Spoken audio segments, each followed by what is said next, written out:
Bismillahirrahmanirrahim. Proper axis of symmetry or proper rotation. It is the rotation at any CN axis at an angle that molecule become indistinguishable from the first one. Like this is a water molecule, axis is passing through the oxygen. When we rotate at this axis at 360 over 2 is equal to 180, and proper axis of rotation 360 over 2, a value of n will become equal to 2. Proper axis of rotation is C2.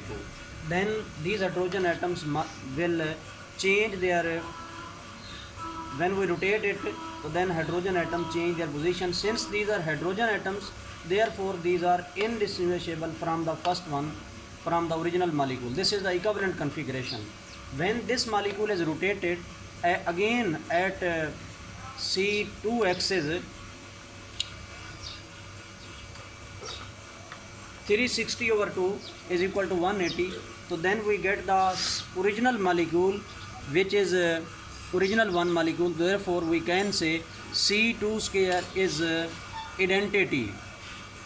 Therefore we can say twice the rotation on C2 proper axis of rotation, we get the identity same the original molecule.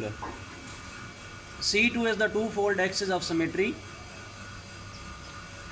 Similarly, this is the hydrogen sulfide. When it is rotated at 360 degree, at the proper axis of rotation is C2, 360 over 2 is equal to 180. When it is rotated at 180 degree, we get the equivalent configuration, and when it is rotated twice, then we get the original molecule.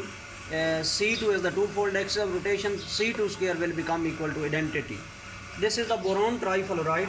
We label the fluoride atoms F1, F2, F3. When this molecule is rotated at 120 degree, 2 pi over 3, 360 over 3 is equal to 120. Axis of symmetry will become equal to, value of n will become equal to 3, n is equal to 3. So proper axis of rotation is C3. When it is rotated clockwise at C3 proper axis, threefold axis of rotation, we get the configuration. These hydrogen atoms will change their position.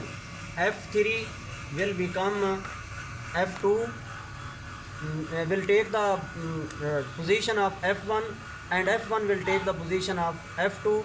This configuration will be obtained.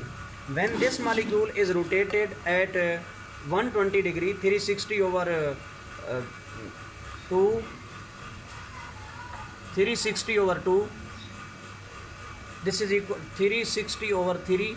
Proper axis of rotation is C3.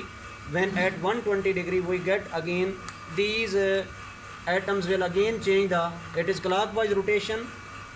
C3 is clockwise, this C3 is also clockwise rotation. This arrow shows the clockwise rotation. F3 will take the position of F1, and F1 will take the position of F2. This configuration will be obtained. When we rotate again this molecule at 2 pi over 3, C3 axis of rotation clockwise, we get the configuration original one, which is equivalent configuration.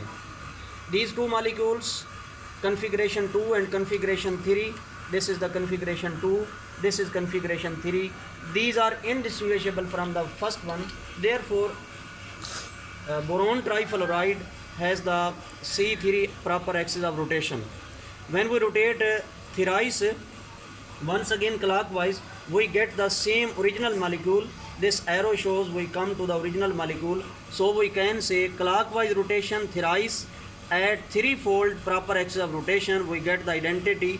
When we move the anti-clockwise, this molecule once, if molecule is rotated once at anti-clockwise, we get the same configuration. F2 will take the position of F1. So we can say twice rotation clockwise at threefold axis of rotation is equal to once rotation at 3 axis of rotation.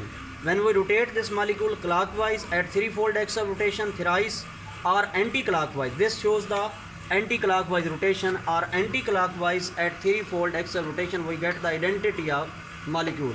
Or when same molecule, this molecule is rotated Anti-clockwise, F3 will take the position of anti-clockwise. This F3 will take the position of F2, and F2 will take the position of F1. So we can say rotation twice at threefold axis of rotation is equal to rotation anti-clockwise at threefold axis of rotation. We get the same configuration. Thank you.